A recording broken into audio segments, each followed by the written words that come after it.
Hey, good morning to you. It's 7 minutes after the hour of 9 o'clock. This is 93.1 and the Mighty 1190. Hope y'all are having a nice Tuesday morning so far. Welcome back into the Breakfast Club in the Talk of the Town segment. We have Stuart Stout with us this morning. A lot of you folks are going to know who Stuart is. If not, you will in just a moment. The March 4th with Hope Foundation does a lot of good work. And how you doing today, Stuart? Fantastic. How are you doing, sir? Man, we are fine. We're glad to have you in here, and we know you.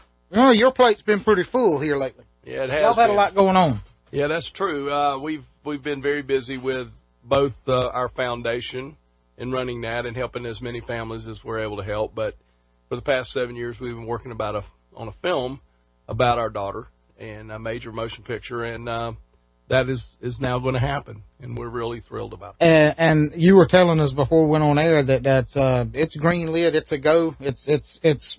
There's no stopping it now. There's no stopping it now. I think the support that y'all have behind it is awesome. You were saying the Carolina Panthers is behind it, the NFL's behind it. You got a bunch of pretty powerful people behind this. Yeah, we started off to make a film that was going to make a difference. We didn't just want to make a movie and have it out there and it go to the independent route, which is nothing wrong with that. No. But like Hope, we wanted to do something that had a lot of impact. And this story has so many levels of inspiration. Mm-hmm. Here's a little 12-year-old girl that was dying of cancer and thought of other people. And I've lived in Charlotte since 1980. I can say that most of my life. And I've never seen the city come together like it did back in 2003. Yeah, I remember that. Panthers were running to the Super Bowl. So we subsequently started down the path of making a movie, and once we got the Make-A-Wish Foundation involved, and then the NFL and the Carolina Panthers, and even NASCAR is behind the film, now it is going to become a huge $20 million release, and we're so thrilled. You know, for people that I take for granted that everybody's been here since 2003, and they may not have, and you'll have the opportunity, of course, to see the movie when it comes out. But if you don't mind, Stuart, give people just a little bit of background on Hope's story. Sure. In 2003, my wife Shelby and I were raising our three daughters, and they were we were the typical American family. We lived out in Weddington, North Carolina, and Hope began to have some knee pain. She was our youngest. She was 12 years old, rising seventh grader, and the knee pain turned out to be osteosarcoma, which is bone cancer, and it was June 27, 2003, we were diagnosed. She went through a whole series of chemotherapy regimens, but the disease that she had was just one of those that we were behind the eight ball from almost Jump Street. In November of that year, the Make-A-Wish Foundation came to her and asked her what her wish was going to be. And she stunned the people in the room by telling them that she was very lucky at 12. She'd been to Disney World. She had swum with the dolphins and got to go to the beach quite frequently. And she said, what about the other kids that are on the waiting list ahead of me? And Make-A-Wish people were a little stunned at that remark. And she said, well, my wish is to grant all their wishes. And what people don't realize is that a wish in those days cost about $5,500 on average. And the foundation here in Charlotte, North Carolina was, it lives and dies, as I have learned with running a foundation, with donations, the benevolence of others. And they didn't have a whole lot of money. And so here's a kid who just made $1 million wish. So that was in late November. Keith Larson, who was on WBT at the time, had her on the air on December the 19th. And that was the flashpoint, and it started a fundraising effort. At the time, the Panthers were making an incredible run and going to the Super Bowl. Yeah, that was the Super Bowl year. Significant because Hope was very good friends with Kevin Donnelly, who she had met during a year, who had on an on-field experience. We have season tickets, and she went to every game she could go to. And so Charlotte came together and raised $1.1 million in less than 4 weeks. Now, that sounds, in today's world, well, that's pretty impressive. But you got to remember, that was before social media. That was before Facebook. That was before you couldn't tweet it out and all that kind of stuff. The only tweeting done was by birds. It was none of that existed. Crowdfunding didn't exist. It was done the old-fashioned way. Yeah, there was no GoFundMe. None of that stuff. None of that stuff. And so what happened was, and also there was not one big, huge donation by Bank of America or Duke Energy, not to pick on those two. I mean, they're very philanthropic organizations. But one individual wrote a $100,000 check out of that $1.1 million. And the rest of it was just people Small giving donations. That's awesome. That's and the wish was actually met. That work, they raised enough money to do that. And I've always thought, and I'm not just trying to butter you up because you're sitting here. I mean this. I think it would be. I think it would be the most difficult thing in the world to lose a child and then turn right around. And so, to me, that foundation would remind me every single day of something that was really difficult, and I'm sure it does you. But it's amazing how much a 12-year-old, even to her own dad, probably keeps her wish is what keeps you going. I would imagine doing this because that's not an easy thing to do. Well, not when it's your child. Yeah, you're right, but I think that there's two ways to look at it too. The real tragedy would have been had we done nothing. Yeah. And so we had an inspirational leader, so to speak, in our daughter. I mean, she was extremely sick with a very painful cancer and never complained and never said, why me, and none of that stuff. I think she and God had a deal, and she lived her life in an example of how you really think of other people. Mm-hmm. And if we all did that, how much better the world would be. It sounds kind of cliche-ish, but if you really stop and think about it, that's true. We got the power within ourselves to change so many lives. Yeah. So my wife and I decided that we would take the benevolence of others, which was done through a golf tournament that some friends of mine did for our family, because I'm self-employed, and when Hope got sick, I wasn't leaving her side. So my business, frankly, not only prospered during that period of time, but prospered pretty amazingly because I have wonderful clients. But this golf tournament raised about $30,000 for our family, and after Hope's passing, they tried to write a check back to us. And my wife and I thought and prayed about it, and we decided that we were going to do something that Hope wanted to do, and that was to address the needs of some families that were in the hospital with a child, because she was appalled that kids were left to face chemotherapy alone. And I had to explain to my precocious 12-year-old that sometimes people have to go to work. And so that, I'm lucky I can be here with you. So that's not everybody's case. Yeah, that's right. And you don't really realize, you think let me put it in this perspective for you. If you think you're having a bad day, go to the 7th or 8th floor of Levine Children's Hospital. Yeah, that's the truth. I've been there. You're absolutely look at that, right. And then you decide if you're having a bad day or not. So we rolled that money into what is now called the March 4th with Hope Foundation. March 4th was her birthday. It's the only command of the 365 days to March 4th. And what we do is we help families with 3 primary areas. One is rent and mortgage. The second is transportation. And the third is utilities. And our grants go directly to vendors. We make sure that the need is addressed. And typically by the time it gets to us, the family's about ready to be evicted. Their power's getting ready to be cut off, or they don't have any way to get their child to and from the hospital. So and the thing with this foundation is, it from going through it personally, you know what those needs are. You know what I mean? Like, because you've been there and done that. So those 3 needs are not just pulled out of the air and, oh God, I hope this is the right thing. You know, because you've been there. If you, God forbid anybody has to face this, but when your child is sick, you don't think of anything else. Yeah. Including, in some cases, the other children in your family. Mm-hmm. And so often those kids are neglected. So the reason that we decided to attack that problem was because Hope identified a family in the hospital when she was in there. And this lady and my wife became very good friends. And the lady found out, her daughter had gone back into out of remission, back into having cancer again. And B, got laid off the same day. She was a single mom. Imagine that falling on you. Man, that's awful. And so Hope said, Dad, go down the hall, give this lady some money. I mean, a typical 12-year-old cut right to the chase. It's all about money and helping people. Mm-hmm. And so we promised her we'd do something about this when she got better. And so that she really thought of the foundation's concept before she died. Now, you, I say you, I don't know if you had any help with it or not, but wrote a book. Yes. What's the name of the book? The name of the book is Hope's Wish, and I always kiddingly tell people my wife and I co-authored the book. And if you want to test your marriage, write a book. So no, it was a labor of love. We started writing the book, and really didn't know where it was going to go. And we had a tremendous editor who really helped us stay focused. And we wrote the book almost in an entire summer. I took a leave of absence, and my wife's a school teacher, and so we had time to do it. Mm-hmm. And we wrote literally every day because the experience was fresh on our mind. It was a couple years after that. And we had to have some time to decompress. You just can't turn right around and start reliving those moments. Yeah. But what happened was, I think, a really good book about the perception that differs between a man and a woman and a mother and a father on, A, how to deal with a child that's got a very serious situation, and B, in subsequent passing of that child, everybody grieves differently. So the book is about the story. It is filled with humor because Hope was a funny kid. There were some moments that were just rip your heart out, and then followed by, something that's, Hope would have you just rolling in the aisles. And that has translated into a fantastic script, because when we wrote the book, we can say whatever we want to say in 273 or 74 pages.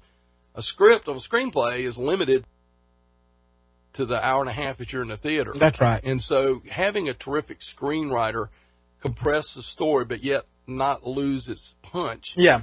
Emotionally is incredible, and so that's what happened. They took the book, and these two people wrote an amazing screenplay. Now, if your foundation, you said it earlier, or her foundation, is no different than any other in the sense that it does rely on the benevolence of other people. So I'm assuming that you folks always welcome donations from anybody that want to help, and then of course the money that you take in, you use. What is y'all's area of service, so to speak? Like, where do you help families here in North Carolina? Or right now, our primary point of contact is at Levine Children's Hospital, because that's where Hope was treated.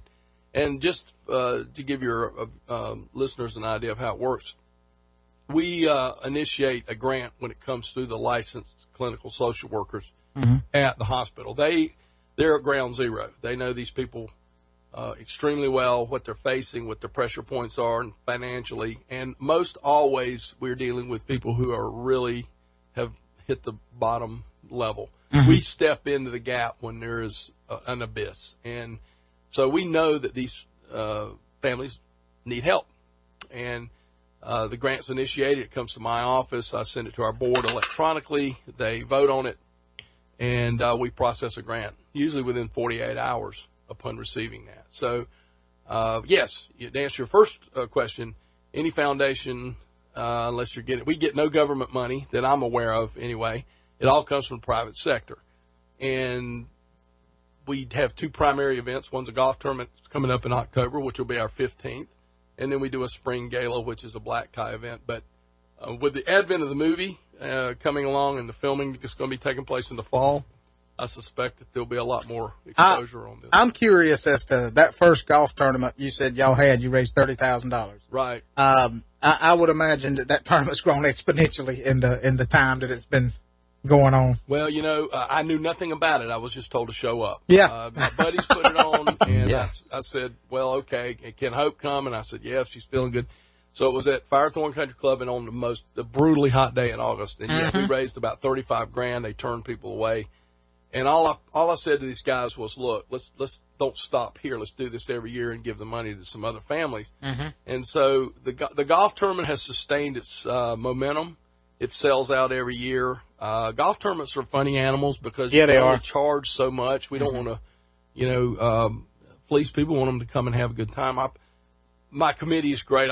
We pride ourselves as we want to put the best one on and want people to come back. Yeah. So it's Columbus Day this coming October, which I think I should know this. I think it's the 8th. Anyway, it's Columbus Day. It's a Monday. Look it up. For the movie sake, how? Because a lot of times you said it. You have a story. It's a good story. It's even in book form, and then you have to compress that story into a screenplay. And sometimes you run the risk of the entire story changing. I hope that in the process of doing this, that they're letting you and your wife be really involved, because if the story is going to be told, it really needs to be the story. You know what I mean? Like the heart of it needs to stay. Are y'all heavily involved in this? We are not letting this go until the very last moment. Okay. One of the preconditions was we're hanging on to this because, look, we understand that there's got to be some creativity exhibited. Our director, by the way, is a gentleman by the name of Charles Martin Smith. He directed Dolphin Tale 1 and 2 and Air Bud. Oh, wow. He's also, too, for you movie buffs out there, he was Toad in American Graffiti.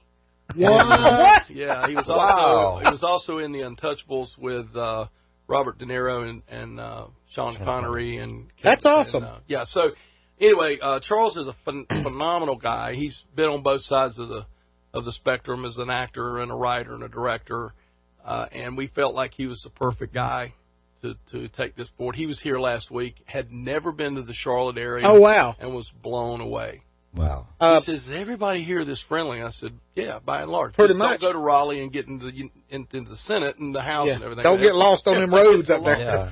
No, he was really impressed with the area, and you're right. The movie business is full of potholes. We have by no means are immune to those, but one of the things that we've really retained is the creative control up until the point where we turn it over to the director and let him take. I mean, because Stuart, he's just a good Southerner, like been in Charlotte since 1980. You don't know nothing about movies. You know what I mean? This isn't your forte. I will tell you that I didn't know a lot about movies, but over the last 7 years, I've learned a lot. And is that how long this? When was the first thought of a movie?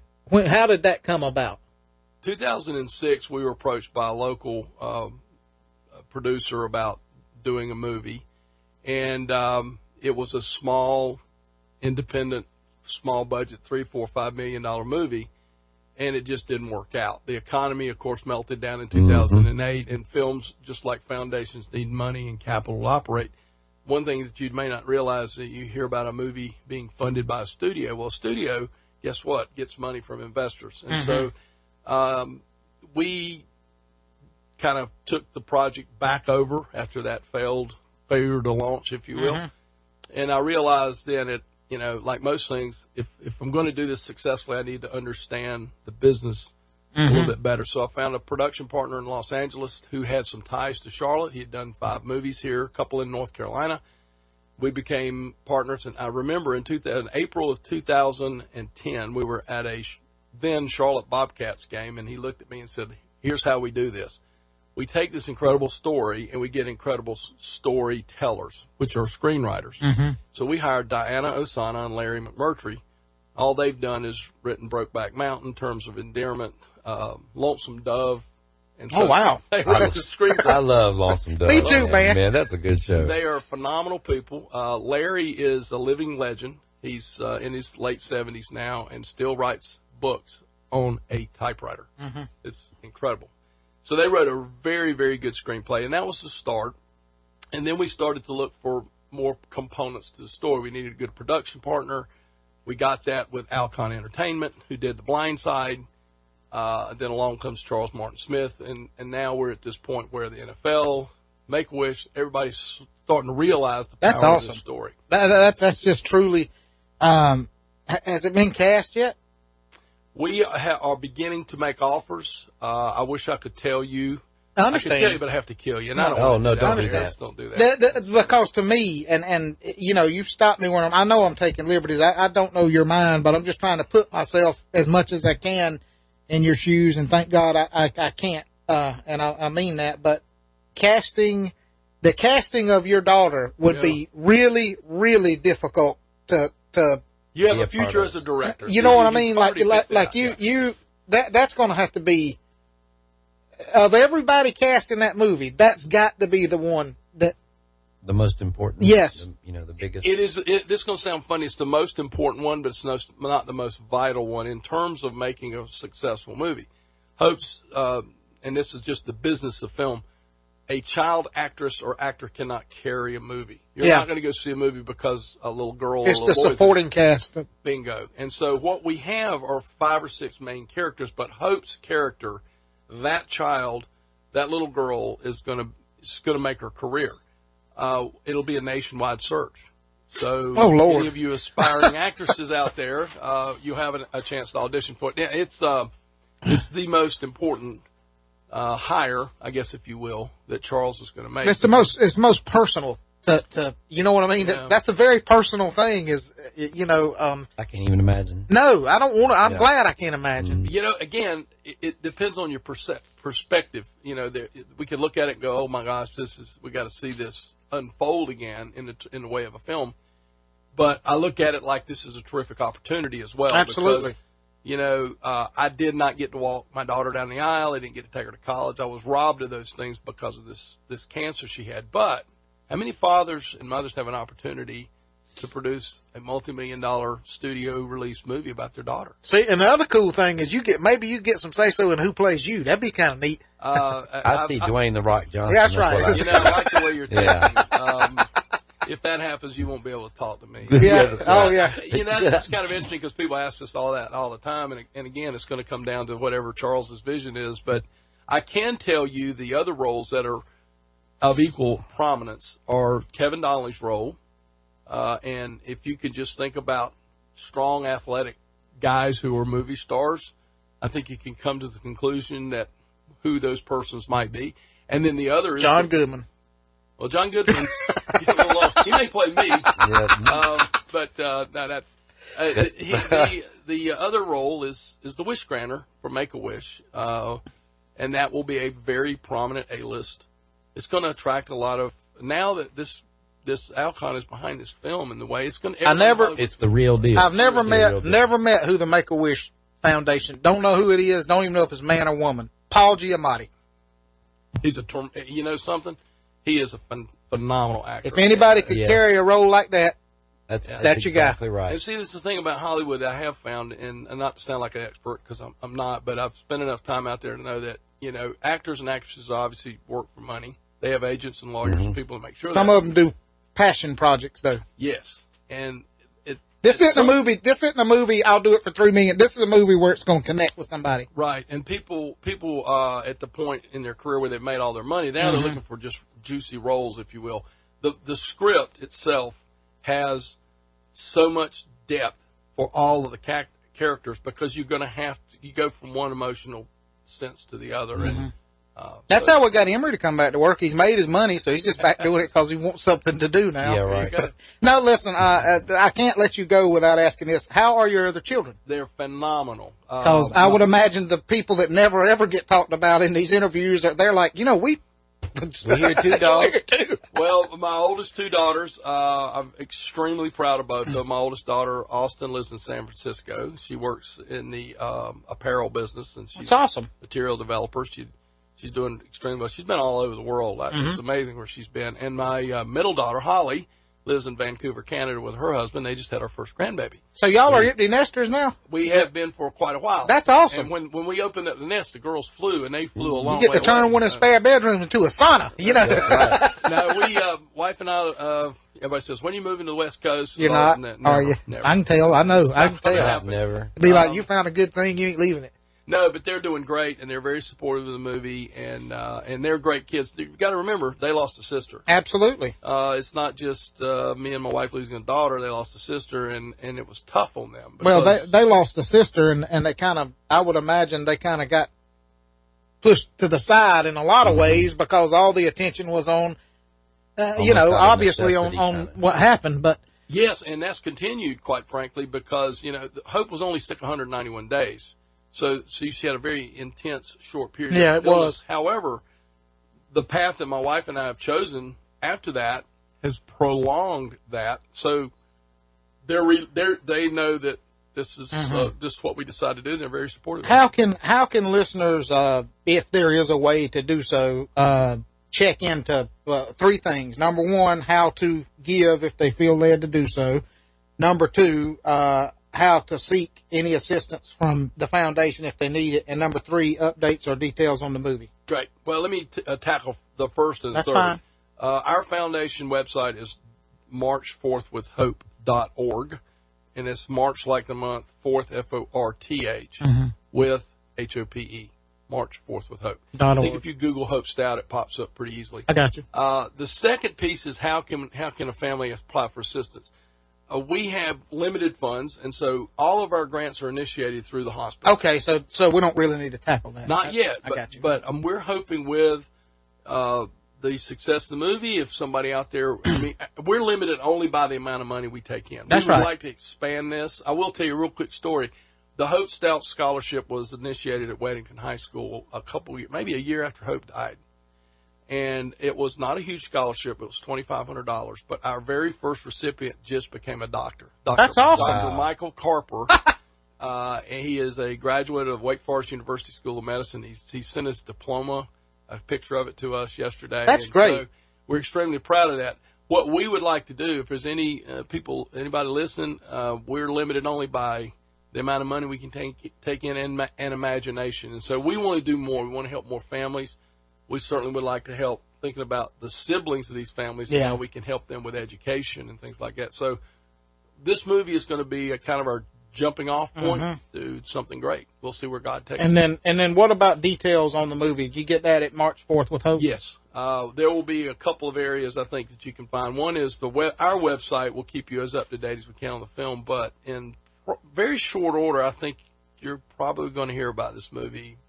That's awesome. A lot of other ways. That's really good. I'm so happy for y'all. And The Rock, I see it. Yeah. The Rock. You know, if you make that happen, and you've got I promise you can go on set, whatever. Yeah, you do whatever you want to do. Well, Dwayne's an example of a guy that has come from, Oh yeah, the football player that never started and to professional wrestler, and then on to he don't need money no more. And he is very involved with Make-A-Wish. He is. That's a lot of these actors and actresses are extremely involved with the Make-A-Wish Foundation. And I will tell you this: the person that we're looking at to play Kevin Donnelly is kind of in that same mold.